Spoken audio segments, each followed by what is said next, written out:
me. He says, I had a stroke. And I'm like, oh, wow. And then the girl who had a TBI that was helping with it, she goes, well, I want to crack. And then the guy with MS says, I want to crack too. So we added cracks to this jewelry. It made the coolest piece of jewelry. I wish I had a picture of it. I'm just trying to think where's one located before I leave. Maybe I'll have to find it and can pull it up on the screen. Oh, it's so cool because the cracks in it. So I wrote this whole story so when they gave it to her, you know, there was no dry in the place where all of the people, that's why she has a job. That's why we all have a job. It's because of the cracks in people's lives, right? That's why we all are, it's because of those cracks and those hard places. And that's what makes them unique and beautiful. And literally the crack is the strongest part of the jewelry. It literally is, because you solder into those cracks more silver, and those cracks are unbreakable. I mean, literally. And so that's what you get to do as a therapist. You get to help solder the cracks and make them stronger. It's just crazy symbolic. But we have days like that, so we all sit there and we're like in awe, looking at this piece of jewelry with cracks in it. It's something so simple, but we are just in awe, right? Just amazing. Oh, my little guy. So he's a little, you know, he don't mind me telling his story. I asked him permission. He's a little drug dealer. And he like was bad on drugs all the time, and he fell off a roof because he was doing drugs, and he sells drugs and he's taking drugs. So he falls off the roof and messes himself up, and then he has another head injury because he gets on a motorcycle and goes 100 miles an hour on a wheelie, and he pops the back of his head.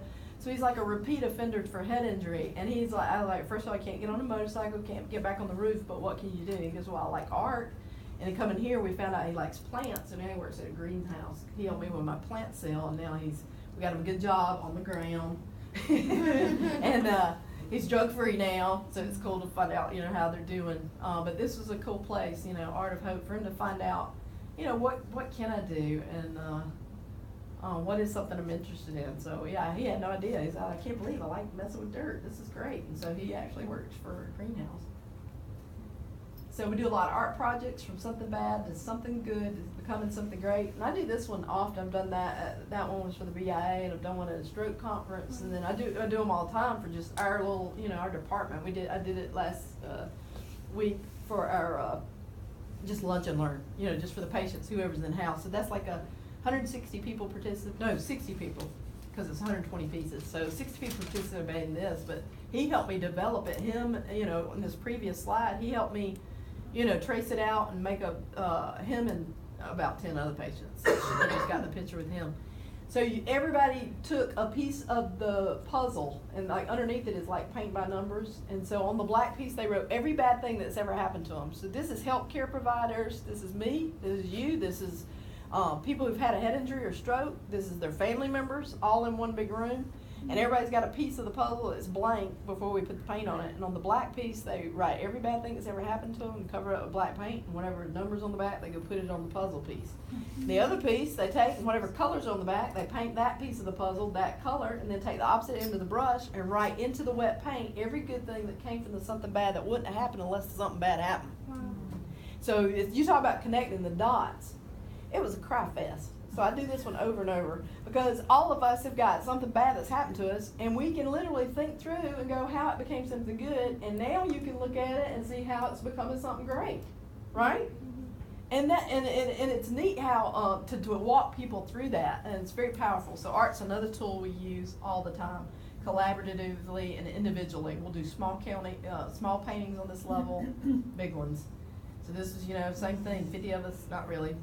I'm exaggerating, I got to work on that guy. So 25 or 27 patients. So we got together over a 3-month period. So each of those blobs represents a person, and they painted every weakness and every strength, and we talked through them, and then we swirled them together because it takes both to make who we are. And it's called Journey to You. So we're just talking about our journeys, you know, and us identifying our weaknesses and how they can become strengths. So all those blobs are a person, and there's a spot, and underneath it is all the words they painted of all their weaknesses and all their strengths. Swirled them together, made a cool picture. So that's about, I don't know, 15 feet. That's a huge one. But we sell all these with their story, you know, in little frames and stuff, and so people buy them. So this is like an individual one. So she is like one of my just cool patients that, you know, I'm into the arts and stuff, but she comes in the co-op and says, I want to feed myself. And then we got to the art a little bit later, but so I built this little apparatus on the right because it's been 8 years since her head injury, and her shake is like this. So I think I've got a video of it. Let me show you real quick. So now I trust it. We can come back to it.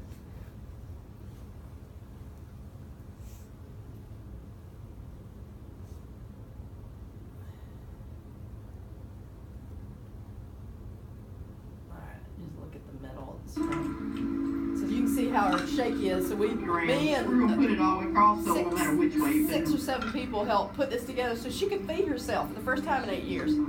It's through a tube because she can't swallow. This is a music But she has to video feed. She has to a feeding tube.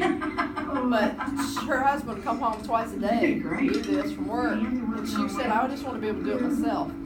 But no therapist. Every therapist they went to said, "Oh no, you'll never be able to feed yourself." And I'm like, "Surely there's a way." I mean, I confidently told her when they came in. She said, "I want to feed myself." I said, "Done. Give me about 4 weeks." And so 4 weeks later, she was feeding herself. Like your fingernail polish. Cute. Very cute. She's very smart, intellect. The head injury didn't keep her from, her cognition is all there. She just got this ataxia. So we had to figure out what it was going to take to, that catches all the fluid. So if she's slinging it around, it catches the majority of it. You know, she's got to put it together. So yeah, it took a team of us about 4 weeks to really get what it was going to take. I had to go find the expert and the tips of, you know, stuff I've never done before. You know, yeah, we just made it. Yeah, all that. Well, that came from Walmart, that little filter. It's an oil filter. But I had to go find the expert on the tips. So I talked to the speech therapist. I said, can you tell me what I need to fit here so that it's not so hard for her to get that little rubber thing over the top of it, you know, because her hands shake. She don't have a ton of strength. So we had to get her at the right angle first. Couldn't be on a tabletop. It has to be lower for her to have the strength to go down on it. So we had to build her a little table that's lower in her lap but sturdy.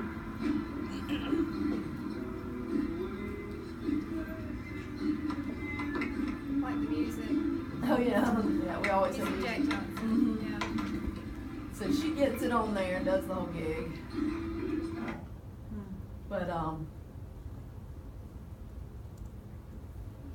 yeah, it's really powerful. So that's what she said, and I've never had anybody else say I want to be able to feed myself, but that's what she said. So that's what we got to do. We got to work on whatever her goal is. You know, we may have reached her and may not, but I'm gonna try.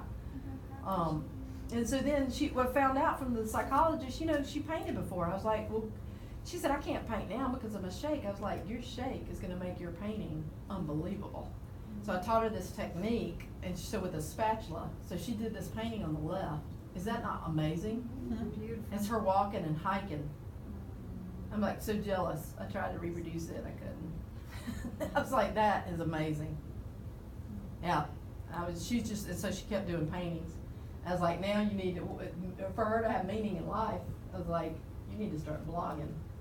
So the speech therapist got her blogging, showing her paintings. So other people who have had head injuries are following her. She's talking to them about life after head injury. She's got purpose, she's got value. So work worth doing. So promo items, wheelchair bags, we got people baking cookies, we got people on the computers, we got people sewing, we got people building, wood projects. My guy I just graduated a guy, and he was like, well, I've always wanted to build a smoker. I was like, well, let's build a smoker. He built a 6-foot smoker in my shop for sausage and meats and stuff. I was like, that is amazing. It was really, really fun. It was great problem solving. So custom work, some screen printing, partnering the community. We partner with Eagle Embroidery when I need like a lot of automatic machine. He'll let me bring my patients in there. And I just bought an embroidery machine, so now we can embroider. So the that's the generalizing. I didn't have to go back. I forgot she was in here. So yeah, the benefit of the West End Co-op. There's a plant guy. He comes in and volunteers. He loves plants too. That's not the guy that's on the floor. This is the older guy. And we couldn't get him to go out in the community before. He went to church. He went to Hardee's every day and talked to all the other people at Hardee's that live there in the mornings. and he wouldn't go back. And so we just said, well, let's all go with him. So 3 or 4 therapists, we just all went with him to Hardee's. And he was like, oh gosh, I don't know why I was scared to come back. And all his people just welcomed him, and he introduced us to all his peeps that are at Hardee's every morning. Now, do you have to learn how to do all these things? Yeah. Like with the smoker, you just learn together. Yeah, Okay. yeah, a lot of stuff, the stuff I haven't done before, yeah. Yeah, it's problem solving, it's real cool, it's fun, cause almost everything, you can Google it and how to do it's on there. So you print it out and get started, or some guys, like, he was like, I really don't want any instructions.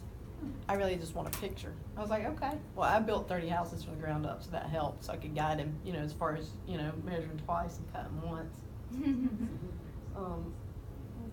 So jewelry, I mean, we made all this stuff here, enameling and setting stones, some high-end stuff. Beautiful. Yep, it's really good stuff.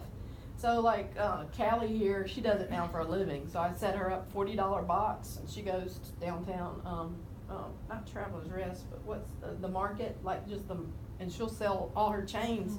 She's making chains and selling them for a living. She has pots, so she had go ahead. I'm guessing most people don't understand the work that's involved in making a chain like that. Oh, okay. So, you mean to give it a little more description? Yeah, you start with a spool of metal. Mhm. It's almost like thread, but it's made out of metal. You take it and you wind it around a form, like almost like the shaft of like a screwdriver or whatever. It's a form. And I You just wind use it the around sewing needles. Yeah, I just to make bend them this to make a crank. the size you want, and then you get your saw and you saw it, and you have all these little Rings. rings. Then whatever your pattern is, you put those rings together. Okay, so a bracelet like that, depending on how fast you are, but I mean that could take you an hour to do. maybe Or more. 3, yeah, maybe Yeah. 3 hours for a You're putting it Byzantine. together, and you've made each one of those little Loops by hand. by hand as well. Okay, so Yeah. I just don't think that Yeah, people. Yeah. Right. I happened to take several jewelry classes in college. Oh, made a did bunch you? of Oh, things. okay, yeah, But I yeah. don't think a lot of people have actually made something like this and realize what. Yeah, what goes in, What yeah, goes it's a into lot it. of it. And I went to John C. Folk Art School, yeah, for just setting stones, just making chains, just enameling. So I'll go for a weekend to John C. Folk Art School and learn all the different crafts. I want to do the chair. They have chair you can make out of without using any nail or screw, how they did them back in the day, the pegs. You can go in and make a banjo. You can go make a instrument. But yeah, like that would be the flat piece of sterling metal. You're cutting it and bending it and soldering it together, and you're putting a bezel on, the stone, ring, same thing. You're twisting that metal by hand to make that little twist in it, putting 2 pieces together, and then you're soldering that on. Yeah, you're right, it's very involved, for learning how to do, the jewelry. So it was cool that she got chains down pat and loved it, and now she's doing it at home, making all kind of chains. So yeah, she had POTS, which, that tachycardia when you're giving birth to a baby, and so she had some brain injury, from that. And where did we just learn about that? From Beth. Just the other Oh, day. really? Did you really? Okay. Oh, yeah. Yeah. So this is your life journey bracelets. Storytelling. So the connectedness and relatedness play a heavy role in order for one to experience positive, ordinary, everyday living. So that's just a cool way to do it. Storytelling. Get somebody to tell you about their lives, and you'll have yours on. You can tell them about your life while you're, getting them started on one. That's just a summary about us. We're CARF accredited to promote quality of life for individuals. We're really making money. We're financially actually making money, and it's cool because we have a patient in the building who doesn't, needs a wheelchair, and they don't have the finances. We can just take some money that because I'll lose it. I'm still on a budget. I mean, it just rolls over each year, so I get rid of all my money that I make because we're nonprofit at the moment. But I think we're starting to shift gears, and I think we're about to change to like the rest of the hospital to. I don't know how that's going to affect us. I feel so sheltered from the rest of the hospital sometimes. And not really, that's just references. Well, thank you guys. That's it. Do you guys have some questions about anything?